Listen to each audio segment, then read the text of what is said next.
the exercise of power within the system of international relations in general and the Security Council in particular. I close quotations. 30 years later, we African leaders are still making the same simple request for a permanent seat on the Security Council with the power of a veto. So today, Madam President, I stand here in this exact spot and ask the world, if not now, then when? We demand not only a reform of the Security Council, but also a reset of the global financial architecture, which is currently rigged against Africa. Africa must have a greater say in the world's multilateral financial institutions.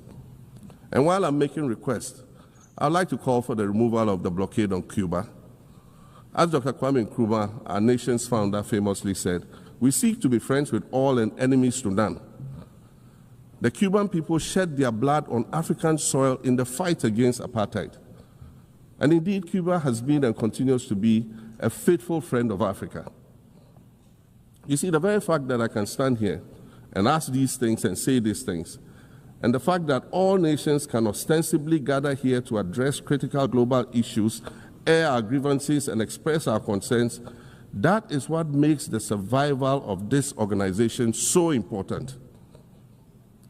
In every old city or village, you will find a town square, or a courtyard, or a plaza that once served as a gathering space for the citizens of the community and their leaders. Meetings and celebrations were held there, as were trials and elections. And these were spaces that brought people together and held them together as a community.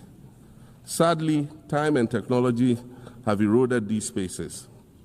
Madam President, in many ways, the United Nations is the proverbial town square of our modern global village. And it has never been more critical for us to protect this one space that brings and holds the world nations together as a community. The internet, social media platforms, and artificial intelligence offer us the illusion of connectivity, when in fact what they do is reinforce isolation by using algorithms that ensure that we do not receive new ideas and perspectives, but rather more of the same content. We are served alternative facts and manipulated images, making it easy to disseminate disinformation and sow seeds of division amongst communities. Madam President, these are dangerous times. Our world is currently experiencing a rise in nationalism and economic instability. There's a general breakdown of multilateralism, various acts of